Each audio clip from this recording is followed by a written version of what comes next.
Seorang ibu tua bangkit setelah dikhianati anak-anaknya sendiri. Rumah dijual tanpa izin, hidupnya dirampas. Namun ia menemukan keluarga baru di tempat tak terduga. Saat masa lalu kembali mengetuk pintu, akankah ia membuka atau justru menutupnya selamanya? Sebelum mulai, jangan lupa untuk tekan tombol like dan subscribe. Ikuti cerita-ceritaku di channel ini sampai akhir, karena banyak cerita yang sangat menarik untuk didengarkan. Dan jangan lupa komen dari mana saja asal kota sahabat semuanya, agar aku tahu ceritaku sudah sampai di kota mana saja. Suara mesin berputar pelan. Aroma obat menyengat menusuk hidung. Lampu-lampu putih menyorot tanpa belas kasih, menciptakan bayangan kaku di dinding ruangan. Sulastri membuka mata dengan perlahan, kelopak matanya berat seakan tertimbun ribuan batu. Nafasnya tertahan, tubuhnya kaku, dan hanya suara bip dari mesin medis yang meyakinkan bahwa ia masih hidup.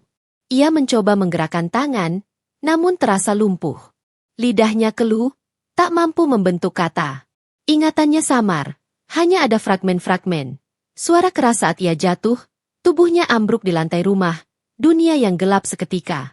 Ketika pandangannya mulai jernih, ia sadar sedang berbaring di ruang ICU. Udara dingin menelusup tulang. Ia ingin memanggil, tetapi suaranya tak keluar. Hanya matanya yang bergerak, mencari sesuatu yang familiar. Di samping tempat tidur, ada secari kertas terlipat rapi di atas meja. Tak ada bunga, tak ada wajah yang menunggui. Hanya kertas itu. Perawat masuk sebentar, mengganti cairan infus, lalu pergi tanpa banyak bicara. Seolah Sulastri hanyalah pasien yang tak lagi ditunggu siapa-siapa. Dengan sisa tenaga, ia memiringkan kepala, menatap kertas itu. Hatinya lah yang berdegup lebih keras ketimbang mesin di sampingnya. Ketika akhirnya perawat yang lain membantu membukakan lipatan kertas itu, dada Sulastri serasa dihantam petir. Tulisan singkat dengan huruf terburu-buru, dingin, tanpa salam dan tanpa cinta. Ibu, maaf. Kami sudah tidak sanggup lagi mengurus ibu. Semoga ibu bisa memahami. Rani dan Bagas. Hanya itu. Mata Sulastri berkaca-kaca, namun air matanya tak mampu jatuh deras. Mungkin tubuhnya terlalu kaku untuk menangis. Yang ada hanyalah perasaan ditinggalkan. Dua anak yang lahir dari rahimnya, yang dulu ia dekap penuh cinta, kini menuliskan kata perpisahan seolah dirinya hanyalah beban. Waktu berjalan lambat. Jam dinding berdetak, tetapi terasa menertawakan. Suara dokter berbisik-bisik di luar ruangan. Sulastri merasa seperti terdampar di tengah samudra, tanpa perahu, tanpa cahaya. Bayangan masa lalu muncul, membawanya kembali ke wajah suaminya yang sudah lama tiada. Lelaki yang setia menemaninya puluhan tahun, kini hanya meninggalkan rumah peninggalan keluarga sebagai warisan. Rumah itu dulu penuh tawa. Rani kecil yang selalu merengek ingin ditemani belajar. Bagas kecil yang nakal memanjat pohon mangga di halaman. Semua kenangan itu kini berubah menjadi ironi. Sulastri ingin berteriak, bertanya mengapa anak-anaknya tega. Tetapi tubuhnya hanya bisa diam. Yang terdengar hanyalah bunyi mesin medis. Dalam kesunyian yang menghantam, hatinya membuat janji. Jika Tuhan memberinya kesempatan bangkit, ia tidak akan menyerahkan sisa hidupnya begitu saja. Ia harus mencari jalan. Ia harus melindungi apa yang tersisa. Namun, ia belum tahu bahwa pengkhianatan itu baru permulaan. Beberapa minggu berlalu sejak Sulastri keluar dari rumah sakit. Tubuhnya belum pulih sepenuhnya. Langkahnya masih tertatih. Namun hatinya memaksa untuk kuat. Ia duduk di ruang tamu rumahnya di Yogyakarta. Rumah yang dulu penuh riuh canda. Aroma kayu jati yang mulai menua masih sama. Tapi suasana di dalamnya berbeda. Sunyi, sepi, seakan ditinggalkan roh kebahagiaan. Ia menatap bingkai foto keluarga di dinding. Wajahnya bersama almarhum suaminya. Tersenyum hangat, diapit Rani dan Bagas saat mereka masih kecil. Senyum di foto itu begitu polos, penuh janji masa depan. Sulastri menahan perih di dadanya. Tetapi ketenangan semu itu pecah ketika ia menerima kabar mengejutkan dari seorang tetangga yang baik hati. Ibu, maaf saya harus bilang, ucap tetangganya, Bu Minah, dengan suara pelan. Kemarin ada orang datang, katanya mau lihat rumah ini. Rani dan Bagas yang mengurus. Mereka bilang rumah sudah mau dijual. Sulastri terdiam. Darahnya seolah berhenti mengalir. Dijual? Bisiknya lirih. Iya, Bu. Jawab Bu Mina hati-hati. Katanya mereka sudah pegang surat kuasa dari ibu. Surat kuasa. Kata itu menghantam kepalanya. Ingatannya berkelebat. Beberapa bulan lalu, ketika ia masih sehat, Rani dan Bagas memintanya menandatangani beberapa berkas dengan alasan untuk mempermudah pengurusan administrasi. Saat itu, dengan penuh kepercayaan, Sulastri menandatangani tanpa curiga. Dan kini ia sadar, tanda tangannya dipakai untuk menjual rumah peninggalan suaminya. Rumah yang menyimpan seluruh kenangan hidupnya. Tangannya gemetar. Tubuhnya bergetar meski udara sore itu hangat. Hatinya perih bukan main. Anak-anaknya bukan hanya meninggalkannya di rumah sakit, tetapi juga berusaha merebut satu-satunya warisan yang masih membuatnya merasa utuh. Malam itu, Sulastri duduk di kursi kayu ruang tamu. Lampu remang menerangi wajahnya yang pucat. Ia menatap kosong ke arah pintu. Seakan menunggu dua anaknya pulang, meski tahu itu takkan terjadi. Dalam diam, ia mendengar kembali suara suaminya di dalam hati. Lastri, rumah ini untukmu dan anak-anak. Jaga baik-baik. Air mata akhirnya jatuh. Bukan sekadar karena kehilangan harta, tetapi kehilangan cinta, kehilangan kepercayaan. Luka yang ditorehkan darah dagingnya sendiri terasa jauh lebih menyakitkan daripada penyakit yang pernah menyerangnya. Namun di tengah kesakitan itu, muncul secercah ingatan. Seorang muridnya dulu, Damar. Anak muda yang dulu sering ia bimbing dengan penuh kesabaran. Kini, dari kabar yang pernah ia dengar, Damar telah menjadi seorang pengacara. Sulastri menyalakan ponsel tuanya. Tangannya bergetar saat mencari nomor lama. Hatinya penuh keraguan. Apakah pantas ia mengganggu muridnya setelah bertahun-tahun? Namun di tengah kehancuran, satu-satunya yang bisa ia andalkan hanyalah harapan tipis itu. Dengan nafas tersengal, ia menekan tombol panggil. Nada tunggu terdengar. Jantungnya berdegup keras. Hingga suara seorang lelaki di seberang menyahut. Ramah, penuh penghormatan. Halo. Dengan Bu Sulastri? Guru saya? Dan disitulah titik balik hidupnya perlahan dimulai. Suara Damar di seberang telepon membawa rasa haru yang sulit dijelaskan. Nada bicaranya penuh hormat. Seakan jarak waktu belasan tahun tak pernah mengikis rasa hormatnya kepada guru yang dulu membimbingnya. Iya, Damar. Ini, Bu Sulastri, ucapnya dengan suara bergetar. Maaf mengganggumu. Ibu. Ibu butuh bantuan.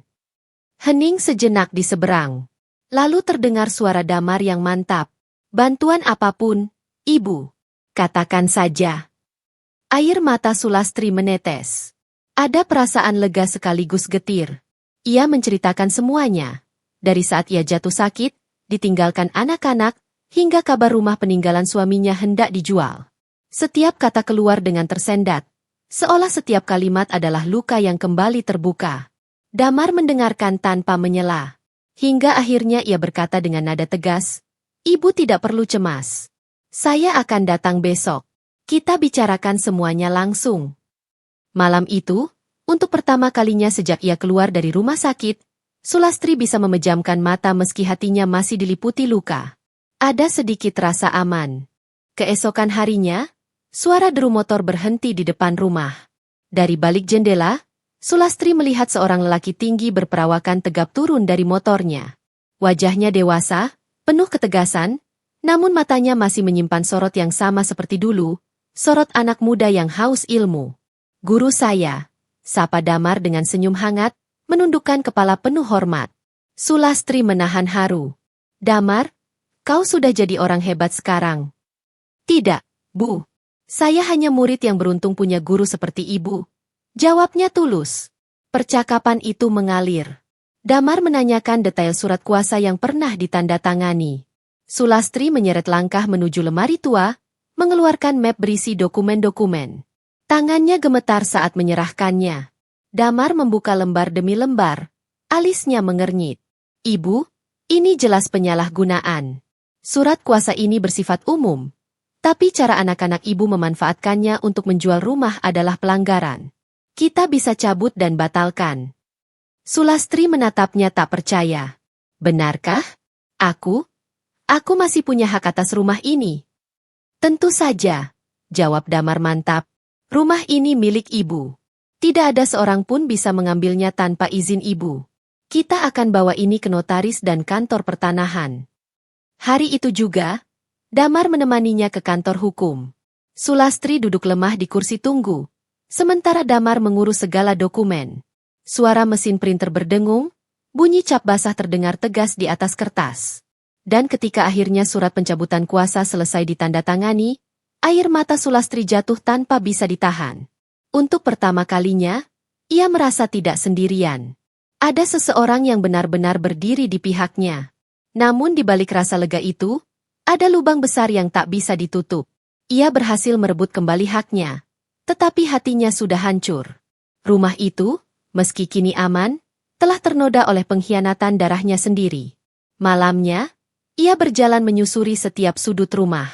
Menyentuh dinding, menatap kamar yang dulu ditempati Rani, melihat bekas coretan Bagas di pintu. Semuanya kini terasa asing. Dalam diam, ia berbisik pada dirinya sendiri. Mungkin aku harus pergi. Rumah ini tak lagi menjadi rumah bagiku. Dan dalam hati kecilnya, ia mulai menyusun keberanian untuk meninggalkan Yogyakarta. Hari-hari setelah urusan hukum selesai berjalan terasa berat bagi Sulastri. Meski rumah peninggalan suaminya kini aman dari tangan anak-anaknya, setiap sudut rumah seakan berubah menjadi saksi pengkhianatan. Pagi-pagi ia duduk di teras, memandang halaman yang dulu selalu ramai. Burung-burung masih berkicau, pohon mangga masih berdiri kokoh, tetapi semua itu terasa hampa. Tidak ada lagi suara Rani yang dulu suka bernyanyi di dapur. Tidak ada lagi tawa Bagas ketika ia pulang sekolah membawa cerita nakal bersama teman-temannya. Semua bayangan itu kini berubah menjadi luka. Sulastri semakin yakin, tinggal di Yogyakarta hanya akan menambah beban. Rumah ini bukan lagi tempat bernaung, melainkan penjara yang mengurungnya dalam kenangan pahit. Malam itu ia duduk di kamar, membuka lemari pakaian, menatap kain-kain batik yang masih terlipat rapi. Tangannya menyentuh salah satu selendang pemberian almarhum suaminya. Air matanya jatuh, tetapi kali ini tidak ada keraguan. Sudah cukup, bisiknya pada diri sendiri. Aku harus pergi. Namun kepergian itu tak bisa dilakukan sembarangan. Ia tahu, Rani dan Bagas masih bisa datang kapan saja, menuntut atau bahkan memaksa. Jika ia ingin benar-benar lepas, ia harus menghilang. Ia harus memulai hidup baru, jauh dari mata mereka. Beberapa hari kemudian, dengan bantuan Damar, ia mengurus dokumen baru. Identitas barunya, Ratna. Nama sederhana yang dipilihnya sendiri. Ia ingin hidup sebagai orang lain, meninggalkan nama lama yang penuh luka. Damar sempat menatapnya dengan ragu. Ibu, apakah benar ini yang ibu inginkan? Meninggalkan semuanya? Sulastri tersenyum pahit. Damar, rumah bisa dijaga dengan hukum. Tapi hati yang patah tidak bisa sembuh hanya dengan kertas dan cap basah. Aku harus pergi. Kalau tetap di sini, aku akan mati pelan-pelan. Mendengar itu, Damar tidak lagi menahan. Ia hanya berkata pelan, "Baiklah, Bu. Kemanapun ibu pergi, ingatlah, saya selalu ada jika ibu butuh." Ucapan itu membuat hati Sulastri sedikit hangat. Ia sadar, meski darah dagingnya mengkhianati, masih ada orang lain yang peduli tulus. Beberapa hari setelahnya, dengan membawa koper kecil dan beberapa barang penting, Sulastri meninggalkan rumahnya. Ia tidak menoleh ke belakang saat menutup pintu untuk terakhir kalinya. Tidak ada salam perpisahan, tidak ada doa dari anak-anak. Hanya langkah pelan seorang perempuan yang memilih meninggalkan luka. Perjalanan panjang dengan bus membawanya menuju sebuah kota kecil di tepi laut. Pacitan. Tempat yang pernah ia dengar indah dan tenang. Tempat di mana orang tak mengenalnya. Tempat ia bisa menjadi Bu Ratna, bukan lagi Sulastri. Ketika bus berhenti di terminal kecil, suara debur ombak terdengar samar dari kejauhan. Udara asin laut menyambut wajahnya. Ia menghirupnya dalam-dalam, seakan ingin mencuci habis semua luka. Dan di kota kecil itulah, takdir mempertemukannya dengan keluarga baru yang tak pernah ia bayangkan. Hari pertama di Pacitan terasa asing bagi Sulastri yang kini hidup dengan nama baru, Bu Ratna. Terminal kecil yang dipenuhi pedagang jajanan sederhana, suara becak yang berderit, serta aroma laut yang terbawa angin. Semuanya berbeda dengan hiruk-pikuk Yogyakarta. Ia berjalan perlahan sambil menenteng koper. Langkahnya terhenti ketika melewati sebuah warung kecil di tepi jalan. Warung itu sederhana, hanya berdinding bambu dengan atap rumbia, namun suara anak kecil yang tertawa riang membuatnya menoleh. Seorang perempuan muda, berwajah teduh meski kulitnya tampak lelah, sedang sibuk melayani pembeli. Di sampingnya, seorang bocah lelaki berusia sekitar 7 tahun duduk sambil menggambar di atas tanah dengan ranting kayu. Pemandangan itu membuat hati Bu Ratna hangat. Entah mengapa, ada getaran halus yang menenangkan. Ia berhenti sejenak, lalu memutuskan untuk membeli segelas teh. "Silakan, Bu," sapa perempuan muda itu ramah. Senyumnya tulus, tak dibuat-buat. "Mau pesan apa?" "Teh hangat saja," jawab Bu Ratna pelan. Tak lama, segelas teh panas diletakkan di depannya. Wangi gula Jawa tercium harum. Bu Ratna menyeruput perlahan, tubuhnya yang lelah serasa mendapat tenaga baru. "Baru pertama ke sini, ya, Bu?" tanya perempuan muda itu sambil melirik ramah. "Iya," jawab Bu Ratna singkat. "Saya Cempaka," ucapnya memperkenalkan diri. "Ini anak saya, namanya Adi." Bocah itu menoleh sebentar, tersenyum malu, lalu kembali pada coretan tanahnya. Ada sesuatu pada senyum polos itu yang membuat Bu Ratna hampir menangis. Senyum itu mengingatkannya pada Bagas kecil, sebelum wajah itu berubah menjadi sosok yang meninggalkannya di rumah sakit. "Saya Ratna," jawabnya, menyebut nama barunya. Hari itu, obrolan singkat menjadi awal sebuah kedekatan. Cempaka bercerita sedikit tentang kehidupannya. Ia seorang janda muda, ditinggal suaminya yang meninggal saat melaut. Sejak itu, ia membesarkan Adi seorang diri sambil mengelola warung kecil. Hidupnya sederhana, tapi dari sorot matanya terlihat kekuatan yang luar biasa. "Kalau ibu butuh tempat singgah, rumah saya tidak jauh dari sini. Rumah kecil, tapi insya Allah hangat," ucap Cempaka tanpa ragu, seolah sudah mengenal Bu Ratna lama sekali. Ucapan itu menampar lembut hati Bu Ratna. Selama ini, darah dagingnya sendiri menutup pintu, meninggalkannya.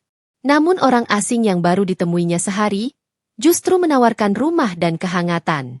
Hari-hari berikutnya, Bu Ratna sering berkunjung ke warung Cempaka. Kadang ia membantu mengupas bawang, kadang menemani Adi belajar. Bocah itu cepat akrab dengannya, bahkan memanggilnya Mbah Ratna.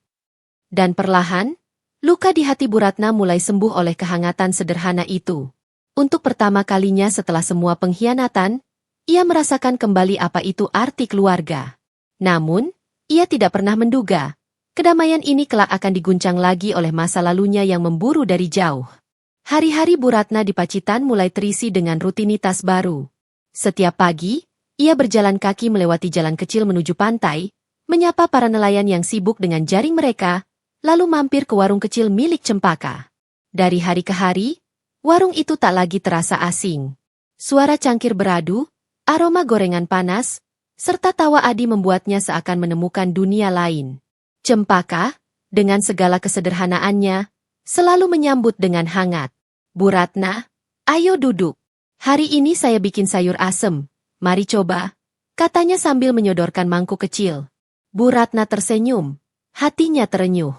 Sudah lama ia tidak merasakan ada orang yang benar-benar peduli pada dirinya tanpa pamrih. Adi, bocah ceria itu, semakin lengket padanya. Suatu sore, saat ia membantu Adi mengerjakan PR sekolah, bocah itu tiba-tiba menatapnya dengan mata bening. "Mbah Ratna, Mbah kan gak punya cucu ya? Kalau gitu aku boleh jadi cucunya Mbah?" Pertanyaan sederhana itu membuat Bu Ratna tercekat. Tenggorokannya kering, dadanya sesak. Air mata hampir jatuh. Namun ia menahannya. Ia hanya mengangguk pelan dan mengusap kepala bocah itu. "Tentu saja, Nak. Kamu cucu Mbah sekarang." Malam itu, ketika ia berbaring di kamar kecil yang disediakan Cempaka, hatinya berbisik lirih. Kehangatan yang ia cari, akhirnya datang dari orang-orang yang sama sekali tak ada hubungan darah. Waktu berjalan, dan Bu Ratna mulai membantu Cempaka mengurus warung. Ia yang dulu seorang guru, kini tak keberatan membersihkan meja atau mengupas bawang. Setiap senyum pelanggan, setiap obrolan kecil dengan tetangga, membuatnya merasa hidup kembali. Namun, meski kebahagiaan kecil itu tumbuh, ada bayangan samar yang tak pernah benar-benar hilang. Sesekali ia teringat wajah Rani dan Bagas. Ia bertanya-tanya, apakah mereka sadar dengan apa yang telah mereka lakukan? Atau justru sedang sibuk menikmati hidup dengan uang yang mereka kira akan datang dari rumah peninggalan ayahnya? Pikiran itu selalu ia singkirkan, namun tidak pernah benar-benar lenyap. Ia sadar, masa lalu mungkin akan menemukan jalan untuk mengejarnya, meski ia sudah jauh melangkah. Dan tanda-tanda itu mulai terasa, ketika suatu sore Adi menunjukkan sebuah ponsel bekas kepada Bu Ratna. "Mbah, lihat, aku nemu akun media sosial. Ada orang yang mirip sekali sama Mbah di sini." Degup jantung Bu Ratna seketika melonjak. Ia meraih ponsel itu dengan tangan gemetar. Foto lamanya masih dengan nama asli, Sulastri. Seseorang telah mengunggahnya kembali, entah dari mana. Rasa dingin menjalari tubuhnya. Ia tahu, ketenangan yang ia nikmati takkan bertahan lama. Sejak Adi tanpa sengaja menunjukkan foto itu, hati Bu Ratna tak pernah benar-benar tenang. Foto lama dirinya, mengenakan kebaya sederhana dengan latar belakang ruang tamu rumah Yogyakarta, terpampang jelas di sebuah akun media sosial. Tulisan di bawahnya membuat tubuhnya semakin kaku. "In memoriam Bu Sulastri, guru bahasa yang kami cintai. Semoga damai di alam sana." Matanya bergetar membaca tulisan itu. Seseorang mengira ia sudah meninggal. Entah siapa yang pertama kali menulisnya, entah siapa yang menyebarkan. Tapi yang lebih menakutkan, foto itu membuka jalan bagi siapa saja yang masih mengingat dirinya. Sejak hari itu, Bu Ratna mulai cemas setiap kali ponsel Cempaka berdering. Ia takut ada nama lama yang muncul. Takut ada pesan dari masa lalu yang seharusnya sudah ia tinggalkan. "Bu Ratna, kenapa kelihatan gelisah?" tanya Cempaka suatu sore, ketika mereka duduk di teras warung. Bu Ratna mencoba tersenyum. "Tidak apa-apa, hanya sedikit lelah." Namun dalam hati, ia tahu badai sedang mendekat. Dan benar saja, beberapa hari kemudian, ia melihat dua sosok yang sangat dikenalnya. Dua sosok yang seharusnya ia tinggalkan jauh di Yogyakarta. Rani dan Bagas. Mereka berdiri di depan warung, tubuh mereka tampak lebih terawat dibanding terakhir kali Sulastri melihatnya. Wajah Rani tetap angkuh, matanya tajam menilai sekeliling. Bagas sedikit lebih tenang, tapi rautnya menyimpan kegelisahan. "Mama." Suara Rani pecah ketika akhirnya menyadari sosok yang duduk di kursi bambu. "Mama masih hidup." Segala suara di sekitar warung mendadak lenyap. Cempaka terdiam, Adi berhenti menggambar. Hanya detak jantung Bu Ratna yang menggema keras. Ia menatap dua anak yang pernah ia rawat dengan seluruh jiwa, yang kemudian meninggalkannya di ruang Icu, yang mencoba menjual rumah peninggalan ayah mereka. "Kenapa kalian ada di sini?" Suaranya dingin, nyaris tak bergetar. Rani melangkah maju, air matanya jatuh. "Maafkan kami, Ma. Kami salah. Kami menyesal."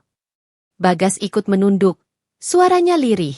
"Kami hanya bingung waktu itu. Semua terasa berat. Tapi kami ingin memperbaiki, Ma." Bu Ratna menatap mereka lama, seakan ingin menembus hati mereka dengan pandangan. Ada bagian dari dirinya yang meronta ingin merangkul, ingin memaafkan. Tetapi luka yang mereka torehkan terlalu dalam. Udara sore di pesisir Pacitan terasa semakin berat. Suara ombak yang biasanya menenangkan kini terdengar seperti deru badai. Dan di sanalah, Bu Ratna menyadari satu hal. Pertemuan ini bukan kebetulan. Masa lalu benar-benar datang mengetuk pintu, menuntut jawaban darinya. Suasana warung sore itu seakan membeku. Pelanggan yang biasanya ramai satu persatu pergi, meninggalkan mereka bertiga dalam ruang hening yang menyesakan. Cempaka berdiri kaku di balik meja, tak berani mencampuri, sementara Adi bersembunyi di balik tubuh ibunya, matanya penuh rasa ingin tahu. Rani masih menangis, suaranya lirih namun berulang-ulang. "Ma, maafkan kami. Kami hilaf. Kami janji tidak akan mengulanginya lagi. Tolong beri kami kesempatan." Bagas menatap ibunya dengan wajah yang lebih tenang, tapi mata itu tetap basah. Kami sadar. Kami salah besar. Rumah itu tidak jadi kami jual. Semua sudah kembali ke Mama, kan? Kami hanya ingin Mama pulang bersama kami." Kata-kata itu membuat Bu Ratna tersenyum miris. Senyum getir yang menampar diri mereka sendiri. Rumah itu memang bukan milik kalian untuk dijual. ucapnya pelan tapi tajam. Itu rumah peninggalan ayah kalian. Dan aku tidak akan melupakan bagaimana kalian mencoba merampasnya dariku. Rani tersungkur di kursi, menangis semakin keras. Bagas berusaha meraih tangan ibunya. Namun Bu Ratna menepis dengan dingin. Ketika aku terbaring di rumah sakit, tubuhku lumpuh, nafasku hanya bertumpu pada mesin. Apa yang kalian lakukan? Kalian tinggalkan aku. Kalian hanya menulis secari kertas, seolah aku ini beban. Suaranya mulai bergetar, namun matanya tetap tegas. Kalian bahkan tidak menungguku membuka mata. Rani menunduk, tak mampu menatap. Bagas hanya bisa menggigit bibir. Sekarang kalian datang, menuntut maaf, seolah semua itu tidak pernah terjadi, lanjut Bu Ratna. Tapi luka ini terlalu dalam. Aku tidak bisa melupakannya. Tidak kali ini. Hening panjang menyelimuti. Hanya suara debur ombak yang terdengar dari kejauhan. Akhirnya, Bu Ratna berdiri. Ia menatap keduanya dengan tatapan yang tak lagi menyimpan keraguan. Kalian bukan lagi keluargaku. Aku sudah menemukan keluarga yang baru. Keluarga yang tidak terikat darah, tapi terikat hati. Keluarga yang tidak meninggalkan aku ketika aku rapuh. Rani terisak, memohon dengan suara parau. Ma, jangan begitu, kami anak mama. Darah mama mengalir di tubuh kami. Bu Ratna menutup mata sejenak, lalu membuka dengan sorot tajam. Darah tidak berarti apa-apa jika hati penuh pengkhianatan. Kalimat itu jatuh bagai palu. Rani terdiam, Bagas menunduk semakin dalam. Dengan langkah perlahan, Bu Ratna berjalan meninggalkan mereka, masuk rumah kecil di belakang warung. Pintu kayu ditutup dengan suara tegas. Dan untuk pertama kalinya, pintu itu tertutup bukan hanya secara fisik, tapi juga secara hati. Malam itu, setelah pintu ditutup, Bu Ratna duduk lama di kamar kecil yang selama ini menjadi tempat tidurnya. Lampu redup memantulkan bayangan di dinding. Tangannya masih bergetar, hatinya berkecamuk. Ia tidak pernah membayangkan harus berkata bahwa anak-anaknya bukan lagi keluarganya. Kata-kata itu keluar dengan tegas, tetapi meninggalkan rasa perih yang menusuk. Air matanya menetes pelan, jatuh di kain sarung yang menutupi kakinya. Ya Allah, bisiknya lirih, begitu berat ujian MU. Di luar, Cempaka mengetuk pelan. Bu Ratna, kalau butuh apa-apa, saya ada di sini. Suara itu membuatnya terenyuh. Ada orang lain yang benar-benar peduli, bahkan ketika bukan darah daging. Ia menarik nafas panjang, mencoba menenangkan diri. Beberapa jam kemudian, ia mendengar langkah kaki di depan rumah. Samar-samar terdengar suara Rani yang masih terisak, memohon di luar. Ma, izinkan kami bicara lagi. Tolong buka pintunya. Bagas menambahkan, dengan suara berat. Kami akan tinggal di sini, Ma. Kami tidak akan pergi sebelum Mama mau bicara dengan kami lagi. Bu Ratna duduk membatu. Hatinya bimbang. Ada bagian dirinya yang masih merindukan kasih anak, tetapi ada pula luka yang terlalu dalam untuk dihapus dengan kata maaf. Malam semakin larut. Suara tangisan itu akhirnya mereda. Dari celah jendela, Bu Ratna melihat bayangan Rani dan Bagas duduk di bangku bambu warung. Mereka tetap di sana, menunggu. Namun ia tidak keluar. Ia tidak membuka pintu. Ia hanya duduk diam, membiarkan waktu yang menjawab. Keesokan paginya, ketika matahari terbit, warung sudah kembali ramai dengan pelanggan. Rani dan Bagas masih duduk di sana. Wajah mereka kusut tanpa tidur. Cempaka hanya bisa melirik, bingung harus berbuat apa. Adi, polos dengan kepolosan anak kecilnya, mendekati Bu Ratna. Mbah, kenapa Mbah nggak mau ketemu mereka? Kan mereka anak Mbah. Pertanyaan sederhana itu menembus hati. Bu Ratna mengusap kepala bocah itu dengan lembut. Karena tidak semua yang lahir dari rahim kita bisa jadi keluarga sejati. Nak. Adi menatapnya bingung, namun tidak bertanya lagi. Hari itu, Bu Ratna kembali menjalani rutinitas seperti biasa. Membantu di warung, menemani Adi belajar, menyapa pelanggan. Tapi di sudut hatinya, ada badai yang tidak pernah berhenti berputar. Ia tahu, pertemuan dengan Rani dan Bagas tidak akan berakhir begitu saja. Masih ada babak lain yang menunggu, lebih sulit, lebih menyakitkan. Dan ia harus siap. Hari-hari berikutnya menjadi ujian bagi Bu Ratna. Rani dan Bagas tidak pergi begitu saja. Mereka tetap bertahan di Pacitan, menyewa kamar kecil di dekat pasar. Setiap pagi, mereka datang ke warung, mencoba berbicara, mencoba mendekat, seolah berharap pintu hati ibu mereka bisa terbuka kembali. Namun Bu Ratna tetap menjaga jarak. Ia menatap mereka tanpa emosi, hanya sekadar menyapa seadanya. Tidak ada pelukan, tidak ada sapaan hangat seorang ibu. Cempaka sering melihat ketegangan itu. Suatu malam, ketika warung sudah tutup, ia memberanikan diri untuk bicara. Bu Ratna, saya bukan siapa-siapa. Tapi saya bisa melihat kalau hati ibu masih goyah. Apa benar ibu sudah tidak punya sedikit pun rasa untuk mereka? Bu Ratna menatap keluar jendela, ke arah gelap yang hanya diterangi cahaya bulan. Cempaka, rasa itu masih ada. Mereka tetap anak-anakku. Tapi setiap kali aku ingat bagaimana mereka meninggalkanku di rumah sakit, tubuhku seperti ditusuk. Itu luka yang tidak bisa sembuh hanya dengan kata maaf. Cempaka mengangguk pelan. Saya bisa mengerti. Luka karena pengkhianatan jauh lebih sakit daripada kehilangan. Ucapan itu membuat suasana hening kembali. Sementara itu, Rani dan Bagas mencoba berbagai cara. Mereka membawa buah tangan, makanan kesukaan, bahkan menawarkan untuk membantu menjaga warung. Tetapi setiap kali, Bu Ratna menolak dengan halus. Suatu sore, Bagas memberanikan diri berbicara lebih dalam. "Ma, aku tahu kami salah besar. Tapi tolong, jangan tutup hati Mama sepenuhnya. Kalau Mama tidak mau anggap kami anak, setidaknya biarkan kami ada di dekat Mama. Kami hanya ingin menebus kesalahan." Bu Ratna menatapnya lama. Matanya berkaca-kaca, tapi suaranya tetap dingin. Kesalahan kalian bukan seperti memecahkan gelas yang bisa diganti dengan gelas baru. Kesalahan kalian menusuk hati. Dan hati yang hancur tidak bisa disatukan lagi seperti dulu. Bagas menunduk, menahan tangis. Rani hanya bisa terisak di sampingnya. Hari itu, Bu Ratna kembali ke kamar dengan hati yang berperang. Ada getar rindu, ada luka yang menolak sembuh. Ia tahu, darah tidak bisa diputuskan begitu saja.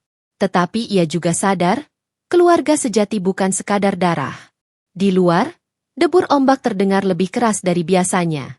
Seolah lautan pun tahu, ada badai besar yang sedang bergolak di hati seorang perempuan bernama Ratna, yang dulu pernah dikenal dunia sebagai Sulastri. Pagi di Pacitan selalu dimulai dengan suara ombak yang menghantam karang. Angin laut membawa aroma asin yang menempel di kulit, sekaligus membawa ketenangan bagi siapa saja yang mau mendengarkan. Tetapi bagi Bu Ratna, ketenangan itu kini hanya sebatas ilusi. Ia berdiri di tepi pantai, menatap garis cakrawala yang membentang luas. Di tangannya, ia menggenggam sehelai foto lama yang terselip di dompet sejak dulu. Potret dirinya bersama Rani dan Bagas ketika mereka masih kecil. Wajah-wajah polos itu menatap kamera dengan senyum yang murni, tanpa tanda-tanda pengkhianatan. Air matanya jatuh tanpa bisa ditahan. Ombak datang menggulung, seakan membawa serta kenangan yang menyesakan. Kalau saja waktu bisa berhenti di hari itu, bisiknya lirih, aku mungkin takkan pernah tahu sakitnya ditinggalkan anak sendiri. Langkah kecil mendekat dari belakang. Adi, dengan kaki mungilnya yang menancap di pasir, menghampiri sambil memegang kerang. "Embah, lihat bagus kan?" Bu Ratna tersenyum samar, berusaha menyembunyikan air mata. Ia berjongkok, menerima kerang kecil itu. "Bagus sekali, Nak. Terima kasih." Adi menatap wajahnya lama, lalu bertanya polos. "Embah Ratna sedih, ya? Karena orang yang kemarin itu?" Pertanyaan itu menusuk. Bu Ratna menghela nafas panjang, mengusap kepala bocah itu. "Iya, Embah sedih. Tapi bukan salahmu. Kadang orang yang kita sayangi justru membuat hati kita hancur." Adi mengangguk pelan, meski jelas ia belum sepenuhnya mengerti. Bocah itu lalu berlari kembali ke arah warung, meninggalkan Bu Ratna sendirian dengan laut dan kenangannya. Dari kejauhan, terlihat Rani dan Bagas yang juga berdiri di pantai, tapi tidak berani mendekat. Mereka hanya mengamati dari jauh, seakan sadar bahwa setiap langkah menuju ibunya adalah langkah yang mungkin ditolak. Bu Ratna sadar akan kehadiran mereka, tetapi ia tidak bergeming. Ia membiarkan ombak menutupi suara hati yang berteriak rindu. Ia tahu, Jika ia memberi sedikit saja celah, luka lama akan kembali terbuka. Sore itu, ketika matahari tenggelam, Bu Ratna membisikkan janji pada dirinya sendiri. Aku harus kuat. Keluargaku sekarang adalah Cempaka dan Adi. Masa laluku biarlah terkubur di laut ini. Namun laut, dengan segala rahasianya, tidak pernah benar-benar menyimpan apapun. Ombak selalu membawa kembali apa yang ia telan, entah cepat atau lambat. Hari itu warung Cempaka lebih ramai dari biasanya. Beberapa nelayan baru saja pulang melaut dan singgah untuk makan. Suara obrolan, tawa, dan bunyi sendok beradu dengan piring menciptakan suasana hangat. Bu Ratna duduk di pojok, membantu mengupas bawang, berusaha menyibukkan diri. Namun kehangatan itu mendadak retak ketika Rani dan Bagas masuk. Suasana warung langsung hening. Beberapa pelanggan menoleh penasaran. Mereka mengenali Bu Ratna yang sering dipanggil Mbah Ratna, dan kini menyaksikan dua orang asing memanggilnya Mama. "Ma, izinkan kami bicara sebentar," kata Rani lirih. Matanya bengkak karena terlalu sering menangis. Bagas menambahkan, "Kami tidak akan membuat keributan. Kami hanya ingin bicara." Bu Ratna meletakkan bawang yang dikupasnya, menatap mereka dengan tatapan tajam. "Bicara apa lagi? Bukankah sudah jelas jawabanku?" Rani menunduk, mencoba menahan tangis. Kami hanya ingin Mama tahu. Kami benar-benar menyesal. Kami kehilangan arah sejak Papa meninggal. Kami takut miskin, takut gagal. Dan kami bodoh karena menganggap Mama beban." Setiap kata itu menusuk hati Bu Ratna. Ia ingin percaya, tapi bayangan dirinya terbaring lemah di rumah sakit kembali menghantam. Saat itu, tidak ada yang menunggu, tidak ada tangan yang menggenggam. Hanya secari kertas dingin yang ditinggalkan. "Aku tidak butuh penyesalan kalian," jawab Bu Ratna akhirnya. Suaranya bergetar, namun tegas. "Yang kubutuhkan waktu itu hanyalah kalian di sisiku. Tapi kalian memilih pergi." Suasana warung kian tegang. Para pelanggan menunduk, pura-pura sibuk, tapi jelas mendengarkan. Cempaka mencoba menengahi, suaranya hati-hati. "Bu Ratna, mungkin ada baiknya bicara di dalam saja, bukan di depan banyak orang." Namun Bu Ratna menggeleng. "Tidak perlu. Mereka harus mendengar jawabanku di sini. Sekarang." Rani menggenggam tangan ibunya, memohon. "Ma, tolong beri kami kesempatan sekali saja. Kalau Mama mau, kami akan tinggal di sini, menemani Mama. Kami tidak akan pulang ke Yogya." Bagas mengangguk cepat. "Kami siap bekerja di warung ini, atau apa saja yang Mama minta." Bu Ratna menarik tangannya kasar. Matanya berkilat. "Jangan berani bicara seolah kalian tiba-tiba peduli. Aku sudah menemukan keluarga di sini. Aku punya Cempaka, aku punya Adi. Mereka yang menemaniku di saat aku tak berdaya, bukan kalian." Kata-kata itu menghantam seperti ombak yang menggulung keras. Rani jatuh terduduk, menangis terisak. Bagas hanya bisa menahan amarah. Wajahnya tegang menahan kata-kata yang hampir pecah. Suasana warung berubah mencekam. Dan sejak hari itu, semua orang di desa tahu, Ratna, perempuan yang mereka kenal, sedang menyembunyikan luka yang jauh lebih dalam dari sekadar masa lalu. Malam itu hujan turun deras. Atap seng warung Cempaka bergemuruh seperti genderang perang. Bu Ratna duduk di ranjang kayu kecil di kamarnya, memeluk selendang lusuh peninggalan almarhum suami. Di luar, angin menerpa dedaunan kelapa, seolah ikut menambah hiruk-pikuk batinnya. Ia tidak bisa tidur. Bayangan wajah Rani yang berlinang air mata terus menari di pikirannya. Juga suara Bagas yang memohon. Kata-kata mereka mengaduk-aduk luka lama, membuat hatinya kembali bergetar. "Apa aku terlalu kejam?" bisiknya pada dirinya sendiri. Namun segera ingatan pahit itu kembali datang. Tubuhnya yang lemah diicu, suara mesin medis berdenting, dan selembar kertas dingin dengan tulisan singkat. "Maaf, Ma. Kami tidak bisa lagi mengurus Mama." Tubuhnya bergetar. Selendang yang ia peluk terasa basah oleh air mata. Cempaka mengetuk pintu perlahan. "Bu Ratna, boleh saya masuk?" Tanpa menunggu jawaban panjang, ia masuk membawa secangkir teh hangat.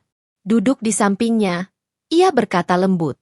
"Saya dengar Mama tadi menangis." Bu Ratna buru-buru menghapus wajahnya. "Tidak, hanya teringat masa lalu." Cempaka menatapnya penuh empati. Saya tahu ini sulit. Rani dan Bagas itu darah ibu. Menolak mereka pasti jauh lebih berat daripada menerima. Tapi mungkin, luka ibu akan semakin perih kalau terus diusik tanpa kejelasan. Bu Ratna menoleh. Apa maksudmu? Kalau ibu memang tak sanggup memaafkan, katakanlah dengan tegas, jangan biarkan mereka berharap. Tapi kalau ibu ingin memberi kesempatan, lakukanlah sepenuh hati. Jangan separuh-separuh. Luka yang dibiarkan terbuka hanya akan membuat ibu semakin tersiksa. Kata-kata itu membuat Bu Ratna terdiam lama. Ia tahu Cempaka benar. Selama ini ia membiarkan anak-anaknya mendekat, namun menolak pada saat bersamaan. Itu membuat dirinya semakin rapuh. Hujan kian deras di luar, seakan menguatkan kegelisahan yang tak bisa ditampung oleh hati. Malam itu Bu Ratna berjanji pada dirinya sendiri. Besok, ia akan menghadapi Rani dan Bagas sekali lagi. Tidak untuk membuka pintu, tetapi untuk memastikan luka ini tidak lagi dipermainkan. Ia harus memilih. Dan pilihan itu, entah bagaimana, akan menjadi titik balik hidupnya. Pagi itu langit Pacitan tampak murung. Awan kelabu menggantung rendah, menutup sinar matahari yang biasanya hangat. Angin laut bertiup lebih kencang dari biasanya, membawa hawa dingin yang menusuk tulang. Bu Ratna berjalan menuju pantai dengan langkah pelan. Ia sudah meminta Rani dan Bagas menemuinya di sana. Tidak di warung, tidak di rumah, tapi di tepi laut, tempat ia merasa paling jujur pada dirinya sendiri. Rani dan Bagas sudah menunggu. Wajah mereka letih, mata sembab karena kurang tidur.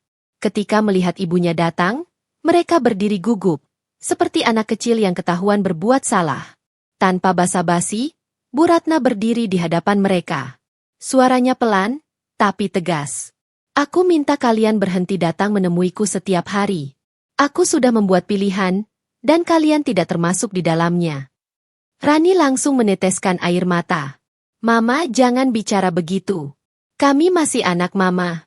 Kami salah, tapi tolong beri kami waktu untuk menebusnya. Bagas mencoba menahan diri, namun suaranya bergetar. Ma. Aku tahu aku laki-laki bodoh. Aku hilaf. Tapi biarlah aku jadi penjaga Mama sekarang. Aku tak peduli harus mulai dari mana, asal Mama izinkan. Bu Ratna menatap laut lepas, berusaha mengendalikan gejolak di dadanya. Ombak datang bergulung, memecah karang, seolah ikut menjadi saksi. Aku pernah menaruh seluruh hidupku pada kalian, ujarnya lirih. Tapi kalian memilih pergi ketika aku paling membutuhkan. Itu tidak bisa aku lupakan. Kalian bukan hanya meninggalkan ibu kalian meninggalkan hatiku yang hancur. Rani jatuh berlutut di pasir, meraih ujung kain ibunya. Ma, aku mohon jangan buang kami. Kalau Mama ingin aku hidup di sini, aku akan tinggal. Kalau Mama ingin aku kerja apa saja, aku akan lakukan. Asal Mama mau izinkan aku jadi anak Mama lagi. Air mata menetes di pipi Bu Ratna. Tapi ia segera menyekanya. Ia tak ingin terlihat lemah. Anak bukan hanya soal darah, Rani. Anak adalah siapa yang hadir ketika aku membutuhkan. Dan orang itu bukan kalian. Kata-kata itu menghantam keras. Rani terisak semakin keras. Sementara Bagas hanya menunduk. Wajahnya kaku menahan perasaan yang campur aduk. Hening panjang membungkus mereka. Hanya suara laut yang mendominasi. Akhirnya, Bu Ratna berbalik meninggalkan mereka. Langkahnya mantap meski hatinya bergetar hebat. Untuk pertama kalinya, ia merasa telah menutup sebuah pintu yang tak mungkin dibuka kembali. Langit di atasnya masih kelabu, seakan ikut menanggung beban keputusan itu. Hari-hari setelah pertemuan di pantai menjadi titik balik nyata. Rani dan Bagas masih bertahan di desa beberapa hari, namun mereka tak lagi mencoba memaksa. Mereka hanya duduk di kejauhan, memperhatikan Bu Ratna dari jauh, seolah menunggu sebuah keajaiban yang tidak pernah datang. Cempaka beberapa kali melihat mereka, lalu berkata kepada Bu Ratna dengan hati-hati, mereka seperti orang kehilangan arah. Tapi ibu tidak perlu merasa bersalah. Keputusan itu memang harus ibu ambil. Bu Ratna mengangguk pelan. Aku tidak membenci mereka, Cempaka. Tapi aku tidak bisa kembali. Luka itu terlalu dalam. Setiap kali aku melihat wajah mereka, aku teringat saat tubuhku tak berdaya di rumah sakit. Seolah semua darah di tubuhku mengering. Suara itu tenang, tapi menyimpan getir. Malam hari, Bu Ratna duduk bersama Adi di teras, memandang bintang-bintang. Bocah itu bersandar di pahanya, bertanya polos, "Mbah, kenapa wajah Mbah sering sedih akhir-akhir ini?" Bu Ratna tersenyum samar, mengelus rambutnya. Kadang orang dewasa menyimpan luka yang tidak bisa dijahit lagi. Nak, tapi dengan kehadiranmu, luka itu sedikit lebih ringan. Adi mengangguk, meski tak sepenuhnya mengerti. Ia hanya tahu, ia sayang pada Mbah Ratna, dan itu sudah cukup. Keesokan harinya, Rani dan Bagas akhirnya pergi. Mereka tidak berpamitan langsung. Hanya meninggalkan secari kertas di meja warung. Tulisan mereka sederhana. "Kami tetap mencintaimu, M.A., meski Mama tak mau lagi melihat kami." Cempaka yang menemukan kertas itu hendak menyerahkannya. Namun Bu Ratna hanya menggeleng. "Bakar saja. Aku tidak ingin menyimpan apapun lagi." Kertas itu pun dibakar di tungku dapur, menyisakan abu yang terbawa angin laut. Sejak hari itu, Bu Ratna benar-benar menutup pintu bagi masa lalunya. Ia memilih berjalan bersama keluarga yang ia temukan di tanah asing ini, meski garis darahnya sendiri sudah ia lepaskan. Dan di balik luka yang tak pernah sembuh sempurna, ia belajar satu hal penting. Keluarga bukanlah siapa yang lahir dari rahim yang sama, melainkan siapa yang memilih tinggal, meski tanpa darah yang mengikat. Hari-hari di Pacitan perlahan kembali tenang. Warung cempaka semakin ramai. Para nelayan, pedagang, hingga wisatawan kecil yang singgah di pantai selalu mampir.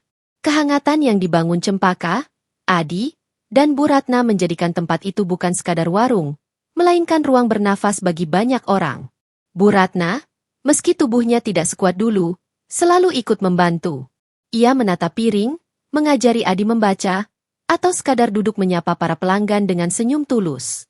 Kehadirannya membawa keteduhan. Suatu sore, seorang pelanggan yang baru pertama kali datang menatap Bu Ratna dengan heran. "Ibu, rasanya saya pernah melihat wajah ibu di koran atau berita daring. Apa betul?" Cempaka cepat-cepat menimpali dengan tawa kecil. "Ah, banyak orang mirip, Pak. Ini Bu Ratna, warga sini." Lelaki itu hanya mengangguk, lalu kembali makan. Tapi percakapan kecil itu meninggalkan degup was-was di dada Bu Ratna. Ia sadar, masa lalu tak pernah benar-benar bisa dihapus. Malamnya, ketika semua pelanggan sudah pulang, Bu Ratna menatap api tungku yang masih menyala. Suaranya lirih, seperti berbicara pada diri sendiri. "Aku sudah menutup pintu itu. Tapi mengapa bayangannya masih terus mengikuti?" Cempaka yang duduk di sampingnya menepuk pelan punggungnya. "Karena luka tidak selalu hilang, Bu. Kadang ia hanya tidur. Tapi bukan berarti ibu tak bisa bahagia. Kita semua punya masa lalu. Yang penting adalah bagaimana kita menjalaninya hari ini." Adi yang mendengar dari kejauhan ikut menyahut polos. "Mbah, kalau Mbah sedih, biar aku yang bikin Mbah ketawa." Ia lalu membuat wajah lucu, menirukan gaya seekor monyet. Tawa pun pecah. Untuk pertama kalinya setelah pertemuan terakhir dengan anak-anaknya, Bu Ratna tertawa lepas. Tawa itu bukan hanya karena kelucuan Adi, tapi juga karena ia merasakan ketenangan yang lahir dari pilihan yang sudah ia jalani. Di bawah langit malam Pacitan, dengan debur ombak yang tak pernah berhenti, Bu Ratna tahu, kehidupannya memang telah berubah. Ia kehilangan darah dagingnya, namun ia menemukan sesuatu yang lebih berharga. Sebuah keluarga yang tidak dipaksakan oleh garis keturunan, melainkan dipilih dengan hati. Beberapa minggu setelah Rani dan Bagas pergi, Bu Ratna mulai merasakan kehidupan barunya semakin stabil. Namun diam-diam, dunia luar tidak pernah berhenti berputar. Suatu sore, Adi pulang dari sekolah membawa secari kertas lusuh. "Mbah, tadi ada orang asing di depan sekolah. Dia titip ini untuk Mbah."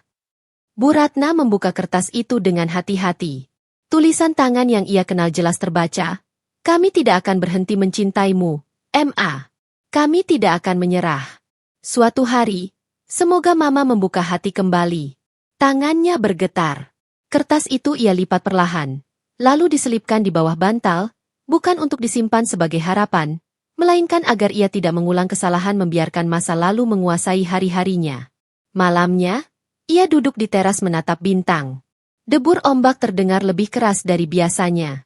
Ia tahu, apapun yang ia lakukan, Jejak masa lalu tidak bisa benar-benar dihapus. Ia bisa menutup pintu, tapi tidak bisa memaksa anak-anaknya berhenti mengetuk. Cempaka datang membawa segelas air hangat. Bu, wajah ibu tampak lebih berat malam ini. Apa mereka muncul lagi? Bu Ratna mengangguk pelan. Mereka menitipkan surat lewat Adi. Cempaka menghela napas panjang. Saya bisa bayangkan betapa sulitnya. Tapi ibu sudah memilih. Dan hidup ibu di sini masih panjang. Jangan biarkan jejak lama mengaburkan jalan yang sekarang. Bu Ratna tersenyum samar. Aku tidak menyesal dengan keputusanku, Cempaka. Tapi aku juga tidak bisa memaksa hatiku melupakan. Mungkin inilah takdir seorang ibu, tetap menyisakan ruang, meski pintunya sudah tertutup rapat. Suasana hening, hanya suara malam menemani. Di kejauhan, bulan separuh muncul dari balik awan. Cahayanya jatuh ke laut, membentuk jalur perak berkilau, seakan menjadi pengingat bahwa meski luka tak bisa dihapus, arah hidup masih bisa ditentukan. Suatu pagi, ketika warung baru saja dibuka, Adi berlari-lari kecil ke teras dengan wajah pucat. Embah, ada orang berdiri lama di ujung jalan. Dari tadi dia cuma lihat ke arah warung. Bu Ratna segera menoleh. Dari kejauhan, memang tampak sosok laki-laki berjaket hitam, berdiri kaku, seakan ragu untuk melangkah. Jaraknya cukup jauh, namun naluri seorang ibu langsung bisa mengenali. Itu Bagas. Detak jantungnya berdegup kencang. Ia menutup mata sejenak, menarik napas panjang, lalu menatap lagi. Benar, Bagas berdiri di sana, wajahnya letih, matanya sayu. Ia tidak bergerak maju, tidak pula mundur. Cempaka yang menyadari ketegangan itu segera menepuk bahu Bu Ratna. Kalau ibu tidak siap, biarkan saja dia berdiri. Bukan kewajiban ibu menyambutnya. Bu Ratna menggenggam ujung meja warung. Jemarinya bergetar. Aku tidak tahu harus apa. Cempaka. Bagas adalah anakku. Tapi setiap kali aku mengingat malam ketika aku terbaring di rumah sakit, tubuhku menolak memaafkan. Adi yang sejak tadi mendengarkan ikut berkata polos, Embah, kalau orang itu bikin Embah sedih, jangan biarkan dia masuk. Embah sudah punya aku. Kata-kata sederhana itu menetes ke hati Bu Ratna seperti embun pagi. Ia tersenyum samar, mengelus kepala Adi. Kau benar, Nak. Aku sudah punya kau. Ketika ia menoleh lagi, Bagas masih berdiri di tempat yang sama. Hanya saja, perlahan, ia menundukkan kepala, lalu berbalik dan berjalan pergi tanpa sepatah kata. Bu Ratna mengikutinya dengan pandangan mata, hingga sosok itu lenyap di telan tikungan jalan. Ada rasa sakit yang menancap dalam, namun bersamaan dengan itu lahir kelegaan. Ia sadar, bayangan masa lalu memang sesekali akan muncul di ujung jalan. Tapi kini, ia sudah punya keberanian untuk tidak lagi berlari mengejarnya. Malam itu, Bu Ratna tak bisa tidur. Bayangan Bagas yang berdiri di ujung jalan terus menari dalam kepalanya. Setiap kali ia memejamkan mata, wajah anak lelakinya itu muncul, dengan tatapan kosong yang menyimpan 1000 kata tak terucap. Ia bangkit dari ranjang, melangkah pelan keluar rumah. Angin laut menyambut, dingin dan lembab. Suara ombak terdengar lebih dekat, seolah sedang memanggilnya. Bu Ratna berjalan menuju bibir pantai. Pasir dingin merayap di sela jemarinya.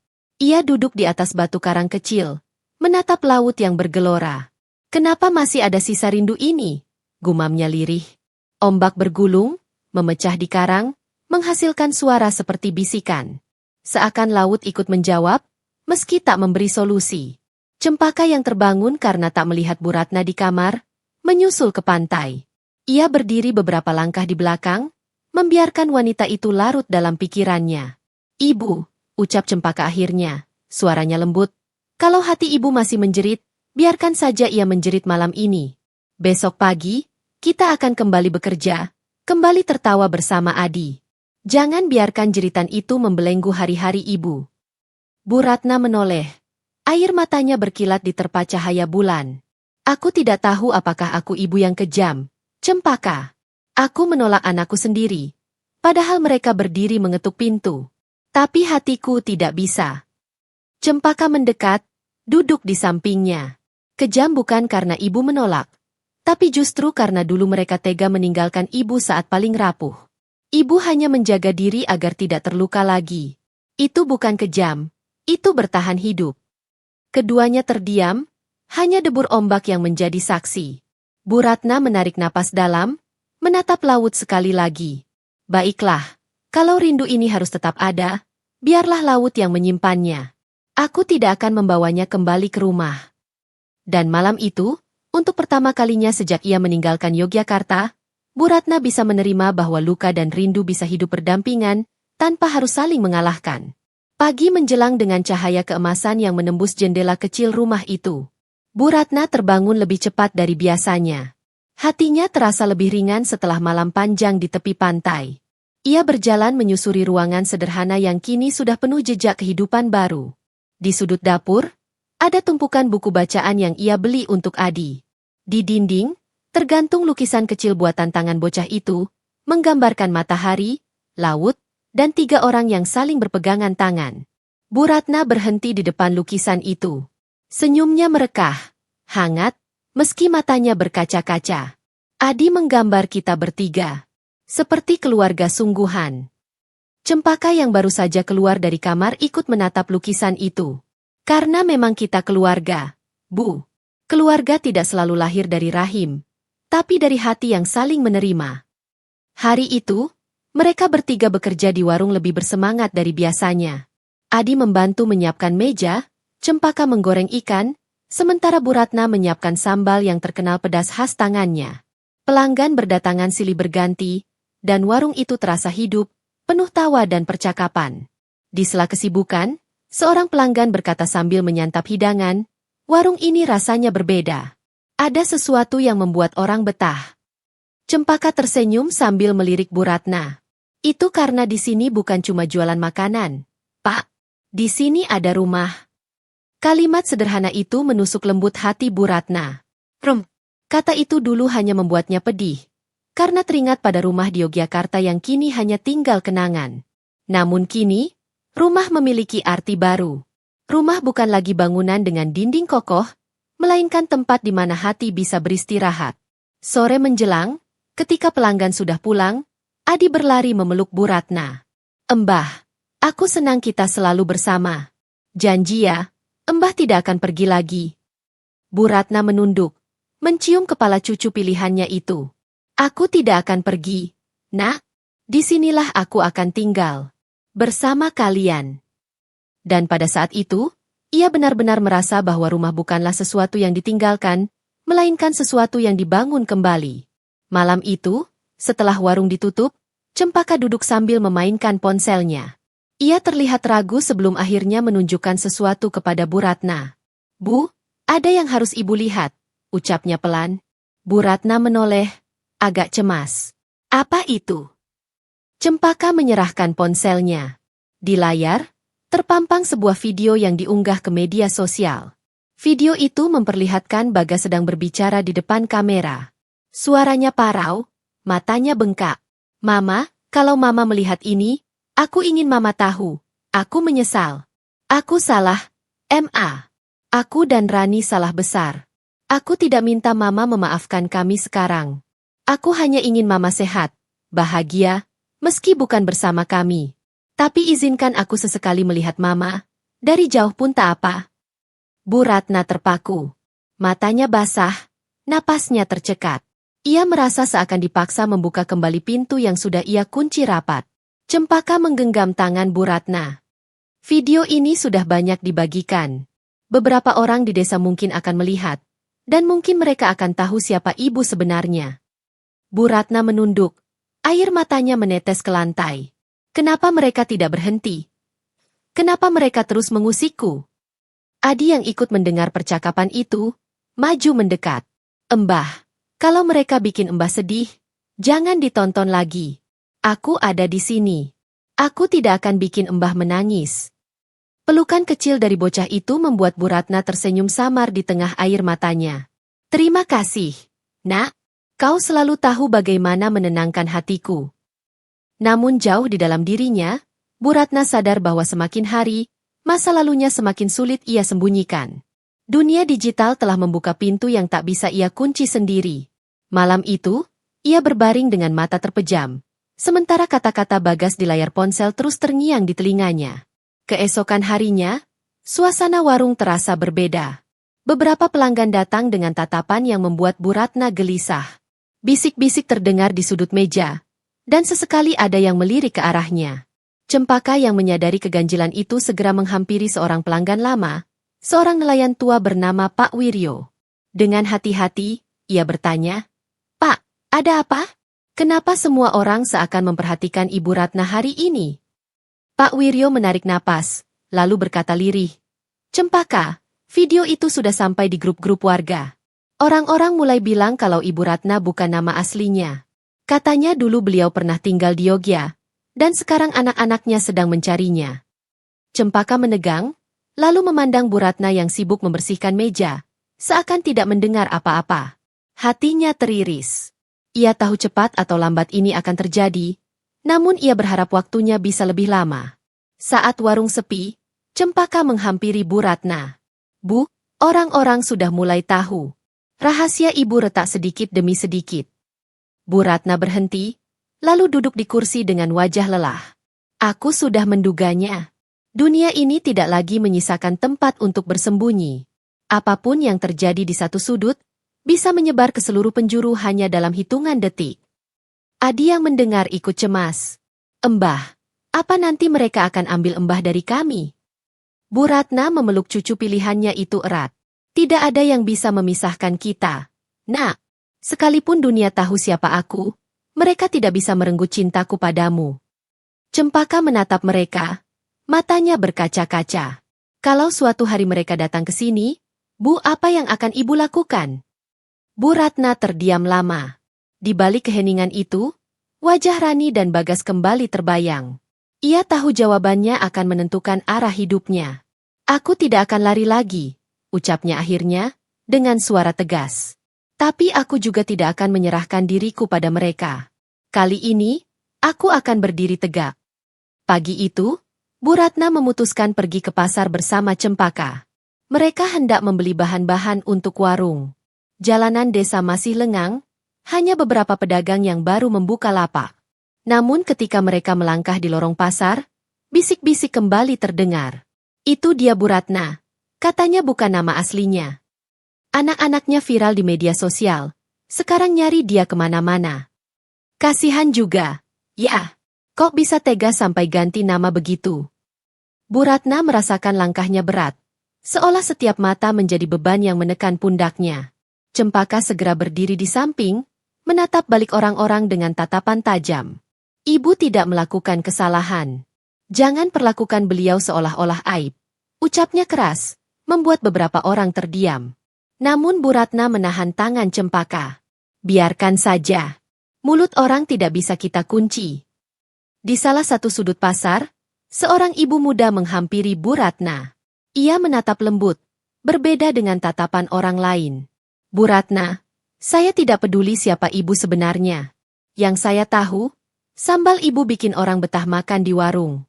Anak saya pun sering cerita kalau merasa disayang setiap kali datang ke sana. Jadi jangan takut. Bagi kami, ibu tetap Bu Ratna." Air mata hampir menetes di sudut mata Bu Ratna. Ia menunduk, mengucap terima kasih. Dalam perjalanan pulang, Adi yang ikut membantu membawa belanjaan, menggenggam tangan Bu Ratna erat-erat. "Embah, kalau ada orang yang jahat sama Embah, aku akan jagain Embah. Aku laki-laki, aku bisa." Bu Ratna tersenyum sambil mengelus kepala bocah itu. "Kau benar-benar cahaya dalam hidupku, Adi." Meski hatinya dikuatkan oleh Cempaka dan Adi, ia tahu, semakin hari semakin banyak jejak masa lalunya yang terbuka. Jalan menuju pertemuan dengan anak-anaknya terasa kian dekat, meski ia berusaha menghindar. Hari itu warung berjalan seperti biasa. Lautan tenang, angin berhembus lembut, dan pelanggan berdatangan untuk makan siang. Bu Ratna sibuk di dapur bersama Cempaka, sementara Adi dengan lincah membantu mengantarkan pesanan.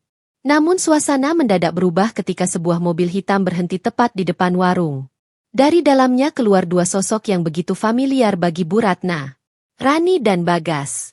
Langkah mereka ragu, tapi tatapan mata mereka jelas tertuju pada sosok ibu yang sedang berdiri kaku di balik meja dapur. Suara peralatan jatuh terdengar, Piring yang dipegang Cempaka tergelincir ke lantai. Adi yang hendak keluar membawa minuman langsung berhenti, menatap dua orang asing itu dengan bingung. "Ma." Suara Rani lirih, hampir bergetar. "Ma, akhirnya kami menemukan Mama," ucap Bagas. Nadanya penuh harap sekaligus rasa bersalah. Bu Ratna gemetar. Tangannya mencengkeram meja begitu kuat hingga buku-bukunya memutih. Ia tak pernah menyangka momen ini akan tiba secepat itu.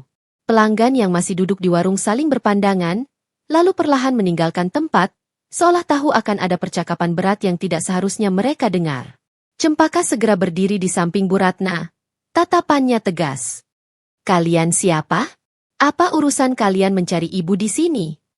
Bagas menunduk, mencoba menahan emosinya. Kami anaknya. Kami hanya ingin bicara." Kata-kata itu membuat suasana kian menegang. Adi melangkah maju, berdiri di depan Bu Ratna. "Mbah tidak butuh kalian. Pergi dari sini," teriaknya dengan suara bergetar, tapi penuh keberanian. Bu Ratna menahan napas. Hatinya bergejolak hebat. Rani dan Bagas ada di hadapannya, darah dagingnya sendiri. Namun yang berdiri melindunginya justru keluarga baru yang ia temukan di tanah asing. Untuk pertama kalinya setelah sekian lama, semua bagian hidupnya bertemu di satu titik. Udara di warung seakan membeku. Tak ada suara selain detak jam dinding dan napas yang tersengal. Rani melangkah maju, matanya berkaca-kaca. "Mama, aku mohon, jangan usir kami. Kami tahu kami salah, tapi tolong beri kami kesempatan untuk menjelaskan," ucapnya lirih, hampir tak terdengar. Bu Ratna menatap Rani tanpa berkedip. Wajah putrinya itu terlihat lebih tua dari terakhir kali ia melihatnya. Mata sembab, garis wajah penuh penyesalan.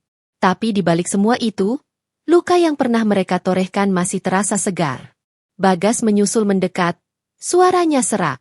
"Ma, aku tahu tidak ada kata maaf yang cukup untuk menghapus semua kesalahan kami. Tapi aku bersumpah, aku tidak bisa tidur tenang sejak meninggalkan Mama waktu itu. Aku menyesal, Ma." Cempaka segera melangkah ke depan, berdiri di antara mereka. "Kenapa baru sekarang kalian menyesal? Di mana kalian saat ibu ini terbaring tak berdaya di rumah sakit? Saat beliau berjuang sendirian mempertahankan rumah peninggalan suaminya? Kalian bahkan tega meninggalkannya hanya dengan secari kertas." Rani menunduk, menahan tangis. Kami bodoh. Kami buta karena uang. Kami pikir kami bisa hidup lebih baik kalau menjual rumah itu. Tapi setelah kepergian Mama, hidup kami justru hancur. Seperti ada kutukan. Tidak ada kebahagiaan." Adi menatap Rani dan Bagas dengan mata tajam. "Mbah sudah bahagia sekarang. Dia punya aku, punya Bunda. Kalian jangan bikin Mbah sedih lagi." Bu Ratna akhirnya mengangkat tangan, menghentikan semua suara. Suaranya pelan tapi tajam. "Cukup. Aku sudah mendengar cukup banyak. Kalian datang membawa penyesalan. Tapi apakah kalian pikir luka yang kalian buat bisa hilang hanya dengan air mata? Apakah kalian pikir pintu ini akan terbuka begitu saja?" Rani menangis semakin keras. Bagas menunduk, bahunya bergetar. Cempaka menggenggam tangan Bu Ratna, memberi kekuatan. "Ibu tidak sendiri," bisiknya. Bu Ratna menatap kedua anaknya lagi. Kali ini dengan tatapan penuh campuran antara cinta seorang ibu dan kemarahan seorang manusia yang dikhianati. Hatinya terombang-ambing di antara kenangan masa lalu dan kenyataan pahit di depan mata. Rani jatuh berlutut di lantai warung. Air matanya jatuh membasahi ubin yang dingin. Ia memegang kaki ibunya. Suaranya pecah. "Mama, aku mohon. Jangan buang kami. Aku memang anak durhaka. Tapi aku tidak bisa hidup tanpa Mama. Setiap malam aku mendengar suara Mama di kepalaku, memanggilku. Aku tidak tahan lagi hidup dalam penyesalan." Bagas menahan dirinya agar tidak ikut tersungkur. Namun tangannya mengepal kuat-kuat, wajahnya menunduk dalam-dalam. "Ma, kalaupun Mama benci kami, hukum kami. Tapi jangan usir kami lagi. Kami sudah kehilangan segalanya. Ma, kami tidak punya siapa-siapa lagi selain Mama." Suasana hening.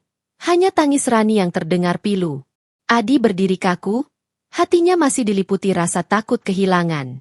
Ia memeluk lengan Bu Ratna seolah tidak ingin melepaskannya. "Mbah, jangan percaya mereka.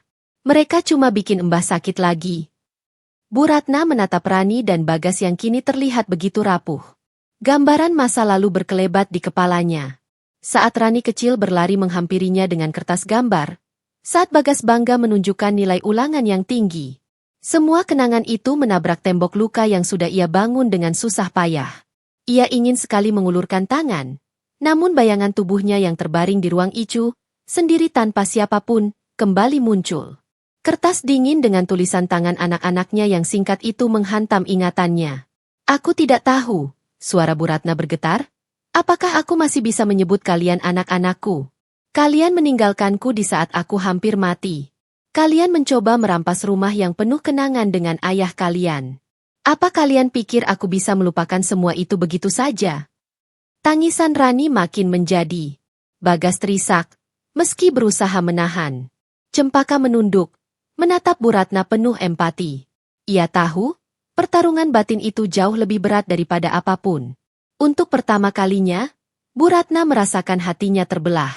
Antara amarah yang belum padam, dan cinta seorang ibu yang tak pernah benar-benar mati. Hening panjang menyelimuti warung. Hanya suara ombak dari kejauhan yang terdengar, seolah alam ikut menyaksikan pertarungan batin yang berlangsung di ruang sempit itu. Bu Ratna duduk perlahan, tubuhnya bergetar, matanya menatap kosong ke depan. Rani masih berlutut di hadapannya, sementara Bagas berdiri kaku seperti seorang terdakwa yang menunggu vonis. Aku pernah bermimpi, suara Bu Ratna lirih, bahwa hari tuaku akan penuh kebahagiaan. Aku mengajar bertahun-tahun, membesarkan kalian dengan sepenuh tenaga. Aku tidak pernah berpikir anak-anakku sendiri akan menjadi orang pertama yang meninggalkanku. Rani terisak, memegang tangan ibunya. Namun Bu Ratna segera menariknya. Maafkan aku, aku salah, aku buta. Bagas akhirnya bersuara. Nadanya rendah, penuh penyesalan. Aku tahu tidak ada alasan yang bisa membenarkan perbuatan kami. Kami tamak. Kami pikir dengan uang kami bisa mengubah nasib. Tapi tanpa Mama, kami tidak punya arah. Kami kosong. Adi, yang sejak tadi memeluk erat lengan Bu Ratna, menatap mereka dengan mata penuh curiga. Kalau kalian benar-benar sayang sama Mbah, kenapa dulu tega ninggalin? Sekarang kalian baru datang, waktu Mbah sudah punya aku sama Bunda. Cempaka mengelus kepala Adi, lalu menatap tajam Rani dan Bagas. Anak kecil saja bisa mengerti arti setia. Kalian, yang katanya anak kandung, justru menusuk dari belakang. Kalian ingin apa sebenarnya? Membawa luka ini kembali terbuka. Suara Cempaka memecah kesunyian. Rani menangis semakin keras. Sementara Bagas hanya terdiam, tak mampu membalas. Bu Ratna menghela napas panjang. Air mata menetes perlahan di pipinya. Aku tidak tahu apakah aku masih bisa menjadi ibu kalian. Aku tidak tahu apakah aku masih bisa membuka pintu hati yang sudah kalian kunci rapat dengan pengkhianatan. Kata-kata itu menggantung di udara, berat, menyayat, meninggalkan luka yang semakin dalam. Malam itu warung sudah sepi. Lampu minyak di sudut ruangan berkelip tertiup angin laut yang masuk melalui celah jendela. Rani dan Bagas masih duduk di kursi kayu. Wajah mereka muram, mata sembab karena tangis. Bu Ratna duduk di kursi seberang, ditemani Cempaka dan Adi yang enggan meninggalkan sisinya. Suasana penuh ketegangan, seolah setiap kata bisa memecahkan kesabaran yang rapuh. Suara Bagas terdengar pelan. Aku masih ingat ketika kecil, Mama selalu bilang rumah ini, rumah peninggalan Bapak, adalah tempat yang tidak boleh hilang. Aku yang paling keras menentangnya saat itu, justru aku yang ingin menjualnya. Ia menunduk, tangannya meremas paha sendiri, suaranya pecah. Aku menyesal, sangat menyesal. Bu Ratna menatapnya lama. Bayangan Bagas kecil, berlari di halaman rumah sambil tertawa, muncul begitu jelas di kepalanya. Bayangan itu menikam hatinya. Rani menyusul dengan suara gemetar. Mama, ingat waktu aku sakit demam tinggi di asrama? Mama rela naik bus malam-malam hanya untuk menemuiku. Aku tahu betapa besar kasih Mama. Tapi aku justru tega meninggalkan Mama di rumah sakit. Aku tidak bisa memaafkan diriku sendiri. Air mata mengalir deras di pipinya. Aku mohon, beri aku kesempatan sekali lagi untuk menjadi anak Mama. Cempaka menatap mereka dingin, namun hatinya ikut terenyuh. Ia tahu luka seorang ibu tak mudah diobati, tapi juga tahu bahwa rasa rindu seorang anak bisa menembus keangkuhan. Bu Ratna menutup mata, tubuhnya gemetar hebat. Ingatan tentang Icu, tentang dinginnya malam ketika ia sendirian, tentang kertas pesan yang ditinggalkan anak-anaknya, kembali menyeruak. Tangannya terangkat, hampir menyentuh kepala Rani yang masih berlutut di lantai. Namun sebelum sempat, Adi menggenggam pergelangan tangannya erat. Embah. Suara bocah itu lirih namun tegas. Jangan nangis lagi gara-gara mereka. Aku sama bunda sudah ada di sini buat Embah. Kami nggak akan ninggalin Embah kayak mereka. Bu Ratna tercekat. Ia menatap cucu pilihan yang kini berdiri sebagai pelindungnya. Lalu menoleh ke anak-anak kandungnya yang menatap penuh harap. Untuk pertama kalinya, ia merasakan dirinya berada di persimpangan yang paling rumit. Antara darah yang tak bisa diputuskan, dan luka yang tak bisa disembuhkan. Angin malam dari laut makin kencang, menggoyang daun pintu warung yang setengah terbuka. Suara gesekannya menambah tegang suasana. Bu Ratna berdiri perlahan, tubuhnya masih gemetar. Ia menatap Rani dan Bagas dengan tatapan yang sulit ditebak, campuran antara rindu, marah, dan sakit hati. Aku pernah menunggu kalian datang, ucapnya lirih. Aku menunggu setiap detik di rumah sakit. Menunggu ada langkah kaki yang masuk. Menunggu ada suara yang memanggil, Mama. Tapi yang datang hanya selembar kertas. Kertas dingin yang merobek hatiku. Rani menangis histeris. Sementara Bagas memalingkan wajah, tak kuasa menatap mata ibunya. Aku belajar dari peristiwa itu, lanjut Bu Ratna. Bahwa darah bukan jaminan kasih. Bahwa yang disebut keluarga sejati bukan mereka yang lahir dari rahimku, tapi mereka yang ada ketika aku rapuh. Ia menoleh pada Cempaka dan Adi yang duduk di sisinya, lalu menggenggam tangan mereka erat-erat. Mereka inilah keluargaku sekarang. Mereka yang menemaniku ketika aku kehilangan segalanya. Mereka yang memanggilku Embah tanpa pamrih. Rani merangkak mendekat, suaranya pecah. Ma, tolong jangan katakan begitu, aku masih anak Mama. Namun Bu Ratna menggeleng. Matanya berkaca-kaca, tapi nadanya tegas. Tidak. Rani. Tidak, Bagas. Aku tidak bisa lagi memanggil kalian dengan sebutan yang dulu. Pintu hatiku sudah kalian tutup dengan perbuatan kalian sendiri. Dan kali ini, aku memilih untuk tidak membukanya lagi. Bagas berdiri mendadak, wajahnya pucat.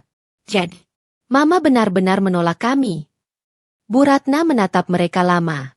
Air mata jatuh, tapi suaranya tegas. Ya. Aku memilih menutup pintu. Karena aku berhak hidup tanpa luka lagi. Rani menjerit histeris, tubuhnya limbung. Bagas memeluk bahunya, mencoba menenangkannya meski wajahnya sendiri penuh kepedihan. Di sisi lain, Cempaka merangkul Bu Ratna yang hampir roboh karena berat keputusan itu. Adi menggenggam tangan nenek pilihannya lebih erat lagi, seakan berkata tanpa suara, "Jangan takut, aku di sini." Malam itu, keputusan terbesar dalam hidup Bu Ratna telah lahir. Pintu lama tertutup, dan ia memilih untuk tidak lagi menoleh ke belakang. Pagi menyapa dengan langit kelabu. Ombak di pesisir Pacitan bergulung lebih tinggi dari biasanya, seolah ikut merasakan badai hati yang baru saja lewat malam tadi. Bu Ratna duduk di beranda warung, menatap laut yang tak bertepi. Matanya sembab karena tangisan semalam, tubuhnya terasa lemah. Tapi hatinya mantap dengan keputusan yang sudah diucapkannya. Cempaka datang membawa secangkir teh hangat. Bu, minumlah dulu. Semalaman ibu tidak tidur.